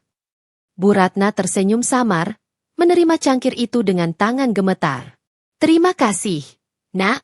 Hanya kau yang tahu betapa beratnya semua ini. Cempaka duduk di sampingnya, menatap laut yang sama. Saya tidak bisa membayangkan bagaimana rasanya dikhianati oleh anak sendiri. Tapi saya tahu satu hal, Bu, keberanian ibu menutup pintu masa lalu adalah langkah yang tidak semua orang sanggup lakukan. Bu Ratna menghela napas panjang. Hatiku masih sakit, Cempaka. Aku masih mendengar suara mereka. Tangisan Rani, wajah Bagas yang penuh penyesalan. Tapi kalau aku membuka pintu itu lagi, aku takut akan hancur sekali lagi. Di dalam warung, Adi sedang menata rak kecil berisi jajanan. Sesekali ia melirik keluar, memastikan nenek pilihannya tidak ditinggalkan sendirian. Sejak semalam, Ia bertekad lebih keras untuk menjaga Bu Ratna dari siapapun, bahkan dari darah dagingnya sendiri. Dari kejauhan, tampak dua sosok berjalan gontai di tepi jalan desa. Rani dan Bagas. Mereka tampak lusuh, langkahnya berat. Tidak ada lagi kebanggaan di wajah mereka, hanya kehampaan. Mereka berhenti sejenak di persimpangan jalan, menatap ke arah warung Bu Ratna. Namun setelah beberapa detik, mereka berbalik, memilih pergi ke arah lain. Bu Ratna melihat bayangan mereka dari kejauhan. Matanya berkaca-kaca, tapi ia tidak bergerak. Ia hanya memejamkan mata, merasakan air mata jatuh satu persatu. Laut ini, ucapnya pelan, menyimpan semua rahasiaku. Menyimpan luka, menyimpan tangis, tapi juga menyimpan harapan baru. Aku ingin percaya bahwa di balik ombak yang bergulung, ada ketenangan yang menunggu. Cempaka menatapnya dengan haru, lalu menggenggam tangan Bu Ratna. Ibu tidak sendirian lagi. Kami ada di sini, selalu. Adi keluar, berlari kecil lalu memeluk Bu Ratna dari samping. Embah, jangan sedih. Aku sama Bunda janji nggak akan ninggalin Embah. Bu Ratna tersenyum, memeluk bocah itu erat-erat. Di tengah luka yang masih menganga, ia menemukan alasan untuk terus bertahan. Laut yang bergelora kini menjadi saksi. Bahwa meski darah bisa mengkhianati, cinta pilihan bisa menyembuhkan. Hari-hari setelah kejadian itu berjalan dengan ritme yang berbeda. Meski luka di hati Bu Ratna belum sepenuhnya sembuh, warung kecil di pesisir semakin ramai dikunjungi orang. Suatu pagi, seorang nelayan datang dengan wajah cerah. Bu Ratna, nasi pecelnya seperti biasa ya. Kalau saya tidak sarapan di sini, rasanya melaut jadi kurang semangat. Di belakangnya, sekelompok anak sekolah duduk sambil membuka buku pelajaran. Mereka sering menjadikan warung itu sebagai tempat belajar sambil menunggu orang tua mereka pulang dari sawah atau ladang. Adi berlarian mengantar minuman ke meja. Wajahnya berseri-seri. Ini es teh buat Pak Budi, ini air putih buat Kak Dini, ucapnya sambil tersenyum bangga. Cempaka menyiapkan lauk di dapur, sementara Bu Ratna melayani dengan senyum yang tulus. Kehangatan terpancar dari warung itu, seakan-akan dinding kayu sederhana menyimpan energi yang membuat siapapun betah berlama-lama. Sore harinya, seorang pemuda dari kota datang. Ia tampak heran melihat warung kecil itu begitu ramai. Saya dengar warung ini terkenal, padahal baru berdiri beberapa bulan. Apa rahasianya, Bu? Tanyanya sopan. Bu Ratna tersenyum, menatap sekilas ke arah Adi dan Cempaka. Rahasianya sederhana. Nak, makanan yang dimasak dengan hati, disajikan dengan kasih, pasti membuat orang merasa pulang. Ucapan itu membuat pemuda itu terdiam, seolah ada makna dalam yang baru ia pahami. Di tengah kesibukan itu, Bu Ratna kadang masih merasa bayangan Rani dan Bagas menatap dari kejauhan. Tapi kini, ia tidak lagi gemetar. Ia tidak lagi merasa sendirian. Setiap tawa Adi, setiap pelukan hangat Cempaka, dan setiap wajah pelanggan yang puas menjadi penopang baru. Warung kecil itu tidak hanya menjadi tempat makan, tapi rumah kedua bagi banyak orang. Dan bagi Bu Ratna, warung itu adalah simbol kebangkitannya. Dari abu pengkhianatan, ia membangun kehidupan baru yang penuh arti. Sore itu, matahari perlahan tenggelam di ufuk barat. Warna jingga menyapu langit, membuat siluet pepohonan di tepi pantai terlihat indah sekaligus misterius. Warung kecil Bu Ratna sudah mulai sepi. Hanya tersisa beberapa anak yang sedang menutup buku pelajaran mereka. Cempaka sedang membereskan meja, sementara Adi sibuk mengikat perahu mainannya dengan tali. Bu Ratna berdiri di beranda, menikmati udara laut yang mulai dingin. Namun tiba-tiba, matanya menangkap sesuatu. Di ujung jalan desa, tampak dua sosok yang tidak asing. Mereka berdiri diam, tak beranjak, seolah hanya menatap dari jauh. Rani dan Bagas. Jantung Bu Ratna berdegup kencang. Tangannya bergetar, hampir menjatuhkan kain yang tadi digunakannya untuk mengelap meja. Cempaka yang menyadari perubahan wajah Bu Ratna segera mendekat. Ada apa, Bu? Bu Ratna menunjuk samar ke ujung jalan. Itu mereka. Cempaka menoleh. Ia pun melihat sosok itu. Rani berdiri dengan tubuh lunglai, wajahnya sayu. Bagas tampak lebih kurus. Matanya kosong seperti orang yang kehilangan arah. Mereka tidak melangkah mendekat, hanya berdiri, seperti orang asing yang ragu untuk pulang. Adi ikut menoleh, lalu wajahnya berubah kesal. Bunda, itu orang-orang kemarin kan? Kenapa mereka datang lagi? Jangan biarkan mereka bikin Mbah sedih lagi. Cempaka merangkul bahu Adi. Tenang, Nak. Kita jaga Mbah sama-sama. Bu Ratna hanya terdiam, pandangannya tak lepas dari kedua anak kandungnya yang berdiri bagai bayangan. Hatinya berperang hebat. Ada kerinduan yang tiba-tiba menyeruak, tapi ada pula rasa takut yang menusuk. Beberapa warga desa yang lewat ikut memperhatikan, berbisik-bisik kecil. Itu siapa ya? Sepertinya bukan orang sini. Rani akhirnya menunduk, lalu menarik lengan Bagas. Perlahan mereka berbalik, menghilang di tikungan jalan, tanpa sepatah kata pun. Bu Ratna menutup mata, air matanya jatuh. Mereka masih mengikutiku, bayangan itu seakan tidak mau pergi. Cempaka menggenggam tangannya erat. Bu, biarlah mereka jadi bayangan saja. Selama ibu bersama kami, ibu tidak perlu takut lagi. Bu Ratna mengangguk pelan. Namun jauh di lubuk hatinya, ia tahu bahwa pertemuan itu hanyalah awal dari sesuatu yang lebih besar. Bayangan di ujung jalan tidak pernah benar-benar hilang. Malam itu, setelah warung ditutup dan Adi tertidur pulas, Bu Ratna duduk di ruang tamu kecil dengan lampu minyak menyala temaram. Cempaka sibuk menyiapkan catatan belanja untuk keperluan warung besok. Tiba-tiba suara notifikasi ponsel Cempaka berbunyi. Ia membuka layar, lalu wajahnya berubah serius. Bu, lihat ini. Bu Ratna mencondongkan tubuh. Di layar terlihat sebuah postingan yang beredar di media sosial. Foto seorang perempuan berusia lanjut sedang melayani pelanggan di sebuah warung sederhana. Wajah itu jelas sekali wajah Bu Ratna. Judul postingannya berbunyi, Guru tua yang bangkit di pesisir. Dari ditinggalkan keluarga hingga menjadi inspirasi. Mata Bu Ratna membelalak. Dari mana mereka dapat fotoku? Cempaka membaca komentar yang terus bermunculan. Banyak yang kagum, banyak yang mendoakan, tapi ada pula yang menyebut-nyebut nama. Aku yakin ini Bu Sulastri, guru bahasa di Yogyakarta dulu. Aku pernah jadi muridnya. Tulis salah satu komentar. Apa benar ini Ibu Sulastri yang dulu rumahnya di Kota Gede? Kok sekarang ada di Pacitan? Tulis yang lain. Bu Ratna gemetar, dadanya sesak. Tidak semua akan terbongkar. Cempaka memegang bahunya. Tenang, Bu. Kita cari tahu dulu siapa yang mengunggahnya. Setelah ditelusuri, ternyata postingan itu berasal dari seorang mahasiswa yang berkunjung ke warung beberapa hari lalu. Ia terinspirasi oleh senyum dan cerita sederhana Bu Ratna, lalu membagikannya tanpa tahu latar belakang pahit yang disembunyikan. Dalam hitungan jam, postingan itu menyebar luas. Komentar bertambah ratusan, bahkan beberapa teman lama Bu Ratna mulai ikut menandai dan mengingatkan. Bu Ratna menutup wajahnya dengan kedua tangan. Semua yang kusembunyikan, semua akan kembali menghantui. Cempaka menggenggam tangan Bu Ratna kuat-kuat. Ibu tidak sendirian lagi. Apapun yang terjadi, kami ada di sini. Namun jauh di dalam hati, Bu Ratna tahu kabar itu akan sampai juga ke telinga Rani dan Bagas. Dan jika itu terjadi, ia harus siap menghadapi badai yang lebih besar.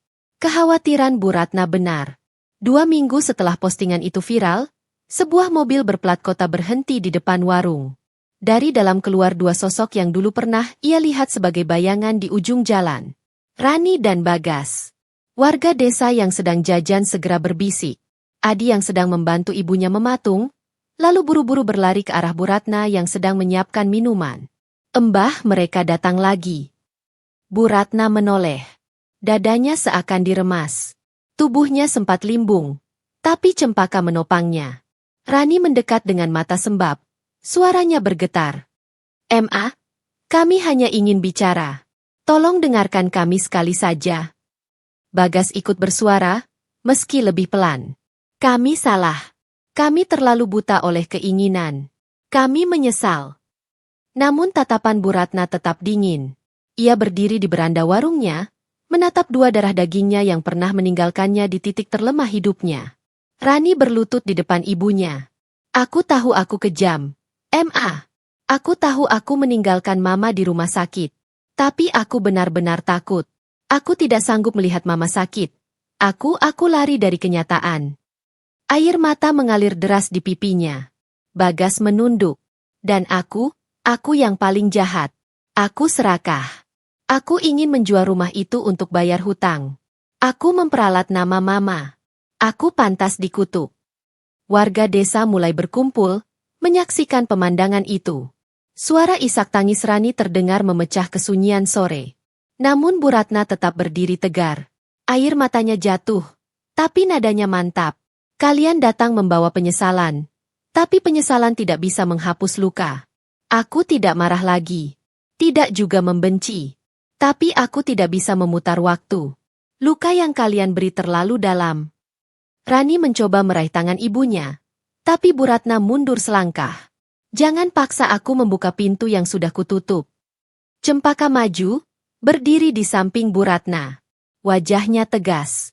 Bu Ratna sudah menemukan keluarga di sini. Kami yang menjaganya ketika ia rapuh. Kami yang ada ketika kalian tak ada. Kalian tidak berhak datang seenaknya lalu mengaku berhak atas hatinya lagi. Adi ikut maju, menggenggam tangan Bu Ratna erat. Embah tidak sendirian lagi. Aku cucunya sekarang. Rani menangis histeris. Sementara Bagas menutup wajah dengan kedua tangan. Mereka berdua sadar bahwa pintu benar-benar tertutup. Tidak ada jalan kembali. Dengan suara gemetar, Bu Ratna berkata, aku sudah memilih. Keluargaku bukan lagi soal darah, tapi soal hati. Dan hati ini sudah memilih mereka. Setelah lama terdiam, akhirnya Bagas menarik lengan Rani. Dengan langkah gontai mereka kembali menuju mobil. Warga desa hanya bisa menatap dengan wajah penuh iba. Rani sempat menoleh sekali lagi. Wajahnya penuh air mata. Namun pintu warung tetap tertutup. Mobil itu melaju pelan meninggalkan desa, membawa pergi dua sosok yang dulu pernah berarti, tapi kini hanya tinggal masa lalu. Bu Ratna jatuh terduduk di kursi bambu. Air matanya tak terbendung. Cempaka memeluknya erat. Adi ikut menempelkan kepalanya di pangkuan sang nenek. Bu, ibu sudah mengambil keputusan yang paling berani, bisik Cempaka. Bu Ratna menutup mata. Aku hanya ingin hidup tanpa luka lagi.